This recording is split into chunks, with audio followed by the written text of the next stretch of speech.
Hello, welcome to the plot Malaysia. This is our 40th episode. 40th episode. We have hit the 40. This is the show for the fans. By the fans. Yes, absolutely. Before we go on further, let me just make an announcement from our product sponsors, Planet Health. And today we are going to be featuring the Derma face wash with neem and turmeric. Wow, this is really, really a good product. I tried it on myself. Really, really good. It's suitable for male and female. Give it a go. And if you make your purchases, at the link provided at the description below, you stand a chance to win cash prizes up to 1,500 Ringgit. ringgit. Yeah, I'm trying to rap, it's not very successful, but still, you get a chance to make some money out of this. All right. Yep. So do that, and of course, stand a chance to win that. But before we start, Harry, I just want to tell the viewers out there, and I just want to share with them that we are very happy to know that all of you are continuing to watch our videos, subscribing to our channels, and you made it possible for us to reach, this 40th episode. It wouldn't have been possible without you guys, and I want to say thank you to all of you for continuously giving us, giving your faith in us, support, and of course, giving us extra confidence to do this. We also want to thank, all our guests, from the first guest that we had right up to the current one, which you saw recently. I want to thank all of you for coming on to our show, giving us your insights, and allowing us to grow as a channel as well. So yes, that's basically something. This is something very special for us today. It's the 40th episode. Anything you want to say, Hari? Yeah, I mean, guys, similar to Echo Ram's sentiments as well. A big thank you to all our viewers out there for continuing to support us, watching our videos, and leaving your comments. I mean, we want more feedback from you guys about what you want to see, what content you want to get access to in the football landscape, and also a big thank you to all our guests, guys. I mean, every one of you has been special, great insights. And guys, we look forward to welcoming more and more guests, special guests in our upcoming episodes as well, to continue to provide you with brilliant content, basically brilliant football content. Yeah. Yep. Thank you very, very much, Hari. And guys, just before we go on with the topic today, of course, we're talking about match day 5. I just want to tell you guys, no, we are made in Malaysia, but we are meant for everyone globally to enjoy the football coverage that we do. Okay, so Hari, let's kick off to match day 5. What have you got for us? Man, group of death, wasn't it? It was only two games. Yep. Group of death, only 2 games yesterday, guys. So not 3, only 2 games for us to review today. The group of death, and true to its word, there were 2 fantastic games actually. I think the quality was raised yesterday with some of the performances.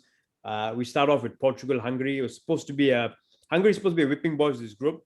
And you know what was brilliant to see about that game, Ram? Full stadium. Oh, 60,000 people. 61,000 people, a full stadium in Hungary for the game, which was brilliant, in Budapest for the game. So that was brilliant to see, actually. It made the environment and the atmosphere brilliant, actually, even for viewers at home. We missed that, So that was brilliant. It gave the Hungarian players something to fight for. They were driven. They were solid in the tackles. They were being a bit rough. They were being a bit physical as well. But that was the only way they could ruffle Portugal. And you know what?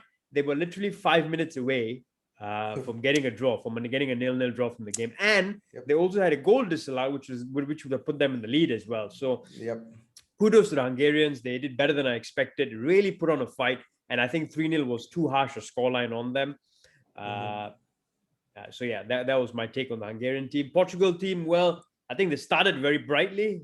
Diogo Jota was involved. They pulled off, the keeper pulled out a couple of saves from him.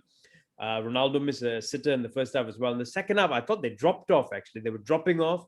Hungary was I think it was more of an even game until Portugal made the changes. And I think that's where the squad strength, the strength and depth of a squad comes into play. Portugal have a really strong bench. And the moment they made those changes, the game changed. The Hungarians were tiring. They couldn't keep up with them. I think one of the key changes was Rafa Silva, who came on in place of Bernardo Silva. He was the one who crossed the ball for the first goal. So he assisted the first goal. He won the penalty for the second goal. So he was highly involved. He made a big difference. But I think the biggest change, the man who made the most difference, was Renato Sanchez. Yep, He definitely. came on. I think Portugal made a mistake. They were playing two defensive midfielders, Danilo and William Carvalho. Yep. And for a game like that, I think it was not necessary. Once they took William Carvalho out to put Renato Sanchez in, the game changed. Renato was running from midfield. He was dribbling past people. He was being incisive with his play. He was running with the ball basically from midfield. So I think that changed the whole game, in my opinion. So, I mean, kudos. Portugal got a 3-0 win. Ronaldo again, top scorer of the Euros of all Yep. time now. Yep. So, yeah, I mean, great start for Portugal. I think top of the group as well. What about you, Ram? What were your take on the game?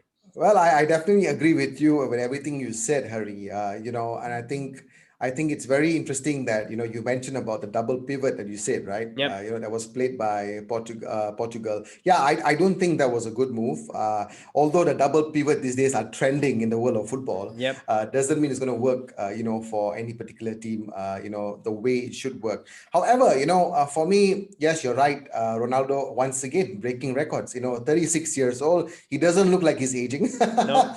He looks like he's ever ready to play until he's 50 years old, scoring 2 goals, becoming the top goal scorer in the Euros. Okay, and he has already scored 106 goals for the national team. I've never seen a player like his caliber scoring more than 100 goals for his national team. I'm sure they were before, but in the current time, he's really making it big. For me, though, Hari, the Yep. three players that stood out, Yep. I think was Ronaldo, obviously. Yep. All right. Diogo Jota, I think Yep. he was good. And of course, Bernardo Silva. I think these three players stood out for me because they were the ones, going forward was a threat. But however, they squandered opportunities as well in the first Yep. half Yep. A lot of before the sitters. break. Yep. A lot of chances they had. So I think, the good news is they came back in the second half, a bit down, as you said, which is good to see for us neutral viewers to see Hungary take on some chance, what do you call it, some ability to try and have a go, Yep. but eventually they just ran flat. And of course, even Pepe actually stood out for me as well. He did Yeah, really in well defense. defensively. Pepe with Ruben Diaz, solid in defense as well, right? But Yep, what do yep. you think about the bench, man? The Portuguese bench, the squad. They have a really solid squad. Think about this, right? Mhm. João Felix didn't come on. Yep, They yep, still had João absolutely. Felix on the bench, who would start for Yep, pretty much any other team. yep. So what's your take on that? The I squad think depth that they have. I think it's a good problem to have if you are a Yeah, manager yeah, of yeah. Portugal, and you know that you have the squad depth. You know that if we don't want this to happen, but in case anyone gets injured or they're unable to continue, you still have someone like João Felix, to have to replace those players and can actually make a difference. Although I say that, Harry, I do foresee that João Felix will start the next game because now they've won it convincingly, 3-0. I think it's time that a manager might take some risk, take a few changes here and there to see how the next game develops. Although I know it's going to be a big game next because the next two games for Portugal are going to be huge. Yep. So I think he will start the next games for sure. I actually think he'll go back to the double pivot for the next couple of games because I think Mhm. the idea of him playing the double pivot was probably for the tougher teams where they need a bit of Yep. protection in the middle. He Yep. didn't. I Yep. think he didn't need to do it against Hungary. Hungary is Yep. I mean, they're a poor squad. They were playing Mm. more defensive, so I think that was a wrong mistake by the manager. He made the change, the game changed, but I think he will go back to that for the next couple of games. And Hari, just a quick question. Yeah, just came out of my mind. If you're a manager of Portugal right now, and of course you're playing against Hungary, a team like Hungary, Yeah. would you want to maximize your goal count, and instead of thinking of trying to play this double pivot? If I were him, I'd probably say, hey, go out and get goals. Yeah. 5 goals, 6 goals, whatever it is, Because because it could come down to goal difference, right? Yeah. yes, exactly. In this That's group, what I yeah. would have done. Yes, but well, they managed to score 3 goals, and In Portugal is 5 minutes, the yeah. yeah Portugal actually is the last 10 minutes though. Portugal was the first team ever, okay, to score 3 goals, okay, in the last 10 minutes. And get this stat, Harry. Get this stat. Hungary, on the other hand, winless in their first 4 games in the European competitions or European championships, Yeah. conceding at least 3 goals in the last 3 games, and both of those were against Portugal. Portugal, yes. The last Euros, the last Euros, they had a 3-3 draw with Portugal. Yep. They drew 3-3 with Portugal, and this time they lost 3-0. I think I've got to give a mention, though. I thought the Hungarians gave a really good account of themselves. The crowd was brilliant. They were doing the thunderclap as well in the stadium, which was brilliant. One player that really stood out for me for Hungary was their striker, Adam Zalai. He was Yes. solid like a rock. He was working the channels. He was coming back. He was holding the ball up. He was giving Ruben Diaz a torrid time as well. So, I mean, he's the experienced player. He's their captain. And I thought he had a really good game. For me, was Gulaxi. I think the goalkeeper, Yeah, Gulaxi played well as well. Gulaxi, RB Gulaxi played Leipzig well. keeper. Yep. Yeah, Played well. I think, although of course he couldn't do much about the 3 goals, the penalty, we can't blame him. Yeah. The last goal by Ronaldo, and of course the other goal as well. But I think, it could have been more. It could have been more from Portugal, scoring more goals. But he kept the scoreline a bit respectable. I mean, not to say that it's very respectable, but he kept it, within 3 goals. Good job. I think Portugal's had a good chance now, top of the group, but let's see how the rest of the group pans out. Now, moving on, guys. We've Yep. got to talk about the biggest game so far of the tournament. Yeah. It was billed as almost a final. It's equal. I mean, it's like a semi-final or final. France versus Germany. Yep. Brilliant game. The favorites, the big time favorites of the tournament, France, and the Germans were one of the contenders as well. What do you think of that game, Ram? How do you think it went? Hari, this game, I tell you, I have so much of respect for the French national team. I love the way they play their football. You realize, Hari, throughout the entire game, I don't think there was any substitutes by France. One, I think they made one. There or was two. one, Yeah. but it was late in the game. It wasn't like, Yeah. very.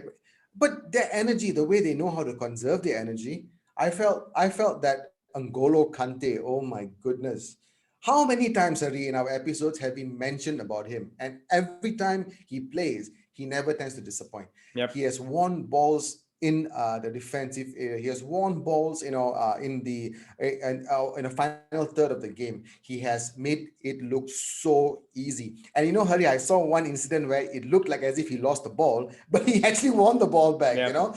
He was so good. Pogba definitely, stood out. Had a because very he good game. Yep. had a very, very good game. Mbappe, obviously, with his pace. I think Benzema did a good job as well, Yep. in terms of posing a threat. But how unfortunate for France to have 2 disallowed goals in one game, man. Yeah. I think that's just But I think sad. they were But both the right decisions. Both were yeah, clearly offside. both were right, but that showed the intent of France, and that showed what they can do to big teams like Germany. Because Germany seemed like they were tournament boys. Possibly one of the favorites.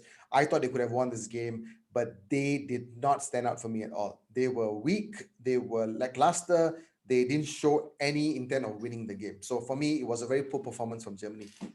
I mean, I've got to ask you this question before I get into what I thought of the game. Pogba, man, always does well for France, always stands out for France. Why doesn't he do the same for United? Do you think it's because it's N'Golo Kante is next to him for France? Hari, after watching yesterday's game, Yep. I 100% think so. I'm not going to disagree with you on that. I think the freedom that Pogba gets from N'Golo Kante's ability to defend, ability to the trust, I think, is there. You see, Hari, the thing with United is they have Fred. Fred is you cannot. It's Fred. Fred It's is Fred. Okay, he can possibly win the ball, but he's not going to make those kind of passes. He's going to create anything. N'Golo Kante, he wins the ball, he lays the pass down, he can take on players, and he can make a momentous performance in any game. So I think you're right. It's because of N'Golo Kante. I wish United could get a signing in the future. I mean, there's no one like N'Golo Kante. That's the problem. He's the only one of a kind, right? He plays like he's two people in midfield. I've got to say, France, like you said, they conserve energy well. I think one thing it's very clear about them, they've got too much threat in the team. They've got too much ability in the team. The squad is so powerful, even on the bench, and they have got many ways of winning a game. Yes, they can dominate absolutely. a game to win the game. They can sit back and hit you on the break. They have got great defenders, so they're able to sit back, defend, and then hit you on the break. Or they can dominate a game and attack you from all angles. They've got threat in behind through Mbappe and Benzema, and then they have got the long range ability from Pogba and Griezmann as well. So I think that's the thing about them. They can win in any possible way. And that's why I think they're clear favorites for the tournament. I've got to say, though, I thought Germany did reasonably well, especially in the second half. I thought it Not for reasonably me. well. The one thing I liked about Germans was even though they were playing against a really good French team, they were controlling possession, they were dominating the game. They were making some inroads in the second half. They had a couple of good chances. Serge Gnabry had a good chance as well. I thought Toni Kroos had a good game in midfield. Muller was okay, nothing great. I thought Joshua Kimmich had a very good game. The thing about Germany, the thing I've got to say about Germany is I think Joshua Kimmich is wasted as a wing back, and I hope they put him in the middle of midfield because that's where he's a brilliant player. Him with Toni Kroos would make a big difference in the middle of midfield and Gundogan. So three of them in midfield, and let Klosterman play right wing back or right back, for example. I think Joshua Kimmich is wasted there. He's a lot more talented and he'll add a lot more in the middle of midfield. The only thing I think Germany were missing yesterday in their play was the number 9. The problem is France have got really good strikers. Germany doesn't have a striker. They were playing Gnabry as a striker. Muller is not really a striker. He plays more as a 10. They brought on Werner, and Werner, to be honest, is a waste of a striker. So that's their problem. They're not like the German teams of old where they're Jurgen Klinsmann or Miroslav Klose or deadly number 9. This German team doesn't have a striker, and I think that's what is going to cost them, and that's why they're not going to be able to, in my opinion, win the tournament. I agree with you 100% because whenever I think about Germany, when I have this image about Germany, when I think about their football, I always picture them, a cross will be coming into the box and someone will hit the ball into the goal. I always have this image in my mind because they're that good on the air. But yesterday, it didn't feel like, there was any presence up front. They don't have a presence up front. That's their problem. You see, the thing is, Harry, you said about, having possession, they were controlling the game. But a team like Germany needs to create more chances. You need to take on players more compared to what they've done yesterday. And they left a lot of holes at the back. They were not brave. I don't think they were brave, in my opinion. I think they were very conservative, to say the least. And I feel, France, well done to them. Kudos to them. I've got to say one thing, no matter how good France are, and like I said, there are many ways to win. They look solid and all. I'm not a big fan of the way Deschamps plays them. Although they've won the World Cup and stuff, I just feel he's too conservative. With the talent he has, go out and go for goals, dominate a game. You should be dominating games, attacking left, right, and center. I find they do is they play conservative and they try to hit teams on the break. Once they have a lead, they sit back and then they try to hit you on the break with Mbappe, which is fine. But I mean, it works. Maybe I'm being a bit too fussy here. Maybe it works. But I just feel with the talent you have, go out, dominate the game, win 2-3, 4-0, attack, create lots of chances on the front foot, which I don't think they do. Which is, in my opinion, the only team I've seen who actually did that a lot so far is Italy. And I would like to see this Italian team go up against the French team because I think Italy might come out on top. They go out and they press you from the front and they want to be dominant and create chances at all times. So that's the only thing I would say about France. But everything else, I mean, they're top favorites for the tournament, I get what you're saying, how Deschamps plays his football, but I like the way he sets up his team. For me, I like it because you see, you have Pogba in defense. I mean, when he's playing a holding midfielder role, from his own half, he's able to make long range passes, to Mbappe to use his space and to attack on a counter. Sometimes you can see 2-3 passes and that's it. France will score a goal. So I like the kind of a flair that they have versus how Germany was playing, where they were passing here and there, going back, coming forward. But the final output was disappointing. So I think in my opinion, I kind of like those fast counter attack football. That's personally for me. That's how I feel. That's why I said my issue with that is Deschamps. As a manager, I mean, it feels like I could be manager of France because that's the way you play. You got Mbappe with pace and you get someone playing the long ball over to him once you have the lead. There's no intricacy in the play.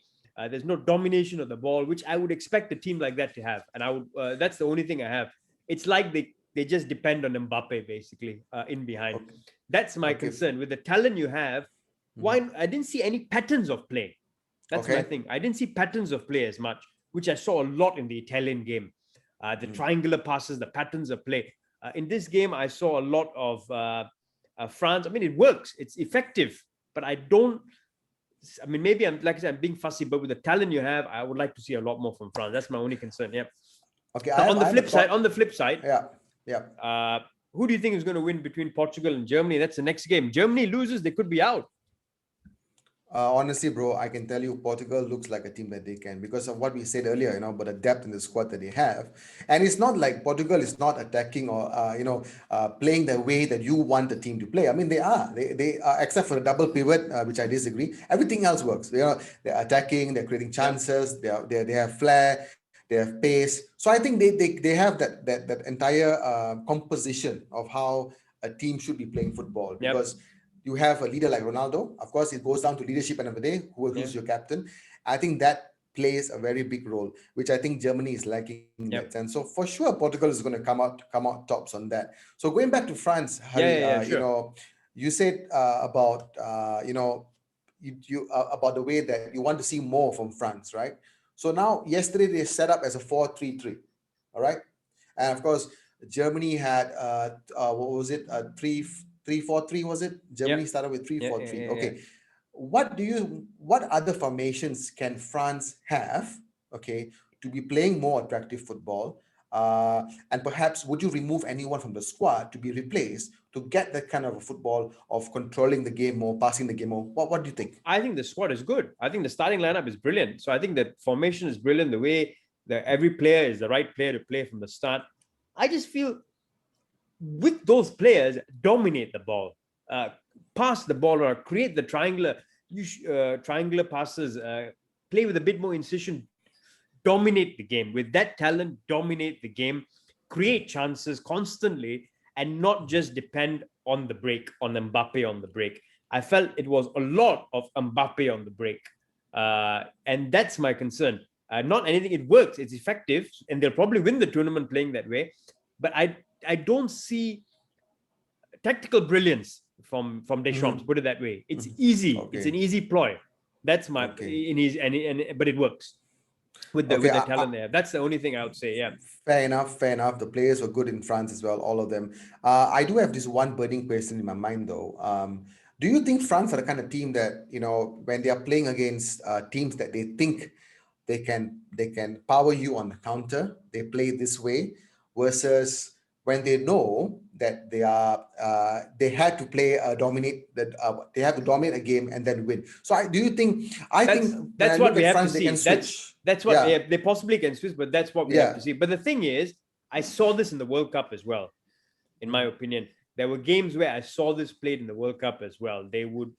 Uh, they would get a goal, two goals, shut up shop, and probably play on the break.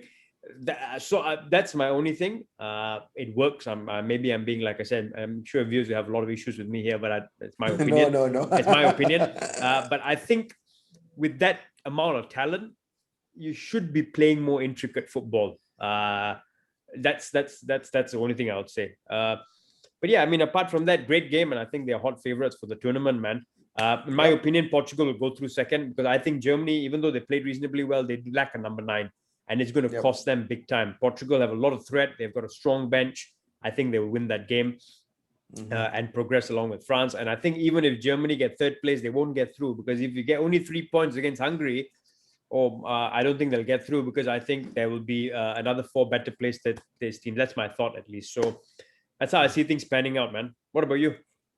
Yeah, I think to be very honest, I think Portugal can actually top the group with goal difference. Because having scored 3 goals in the opening game, they are more confident to score more goals. Moving forward. France, of course, yet to see what they can do to not stray offside so often. Yeah, And score more goals. That's the only thing I have with them. But yeah, it remains to be seen. But I feel Portugal up top, France second in the group, Germany third, of course, and Hungary whipping boys. yeah. That's how I basically feel The, the the group will the finish. the one thing I'd say we have to say is Mbappe is a fabulous player. He was Is outstanding yesterday. he So is I mean, he he's is. gonna set the tournament alight. I think, and I don't I, think any. I think he's unplayable. I think Shabby would be very happy if he's watching this. Yep. That whatever he said. It was very, very evident in yesterday's game. So Kudos. Shabby, kudos to you. Yeah. On saying all those stuff. I think it's very good. Your insights, of course, came up tops, and we are very happy to be able to share with the viewers as well. So great. So Hari, anything you want to say before we end the Yeah, show? just quick predictions for today's game, Ram. We start Yep. off with Finland versus Russia. Finland got a 1-0 win over Denmark. Obviously, last time in the game where Ericsson Had the unfortunate incident with Ericsson. They are top of the group. Russia lost very badly to the Belgians. Who do you think wins that one? I don't know. I foresee this to be a draw. I have a very good feeling that this could end up either in a 0-0 stalemate or it could be a 1-1 draw. I think so. Yeah. I'm actually going for that as well. Although the Russians really have to win. So, but the way they played defensively was poor, and Finland was solid defensively. I'll say a draw as well. I'll say a 0-0 draw. Yeah, it's got 0-0 all over it, lah. Second game, good game, very good game. It's a must-win game. Turkey versus Wales. Turkey lost badly to Italy. Wales drew with Switzerland. I think it's a must-win because Wales' last game is Italy, and I don't think they'll get anything out of it. So it's a must-win game. Turkey, Italy. Who are you going for, Ram? Okay. After watching Wales play the first game, I think Wales should win. They should win. They better win. So yeah, I'm going for a 2-0 to Wales. Right. I'm actually going the flip side. I'm going to go Turkey. I think they must have been extremely disappointed in themselves. They let themselves down. And I think you'll see a new Turkey that turns up for the Welsh game today. And I think they have got a point to prove. They need to win, and they will win. So I'm going 1-0 to Turkey. Final game of the day. Great game. Italy, Switzerland. Switzerland, I think, played really well as well. Italy were outstanding. My pick at the tournament so far in terms of how they played. Italy, Switzerland, Ram. Wow. I think you know what, Harry, let's make it interesting. Okay. Let's just make it a bit interesting. I think I want Switzerland to win because I want the group to be a bit more interesting. Okay. So I'm rooting for Switzerland on this one. I want Switzerland. I think Switzerland will take this by a single goal. 1-0, 2-1. I think Italy win this comfortably 2-0. I think they're that good. They've got Marco Verratti to come back into the team as well. They will dominate the ball. They'll create chances, and they win this game comfortably 2-0. Great. Something awesome, that, guys. Let us know if you think we're right. Leave your predictions below as well. And yeah, I mean, let us know who you think is the outstanding favorite for this tournament. Yep, I'm sure all of you would have your own ideas. Of course, the teams that you support and so on and so forth. But hey, let us know who you think your favorites are. We are more than happy to read out your comments in the next upcoming shows. And if you do predict correctly, let's see, who knows? There might be something in store for you as well. Awesome. So before we sign off again, I want to just give a mention to our product sponsors, Planet Health. Today we are featuring the Derma Face Wash. As you can see over here, Derma Face Wash with neem and turmeric. Very good for your skin. Of course, good product as well. I'm sure, Hari, you like the product as well. But more importantly, of course, you make your purchases with us at the link below our description. You stand a chance to win cash prizes. How much, Hari? How much? 1,500 ringgit, guys. That's a lot of money. Yes, a lot of money, guys. Click on the link, fill up the form, and you stand a chance to win cash prizes up to 1,500 ringgit. So, having said that, guys, it's time to end the show for this episode. See you in the next one. Thank you so much from the Plot Malaysia. This is the show for the fans. By the fans. Euro.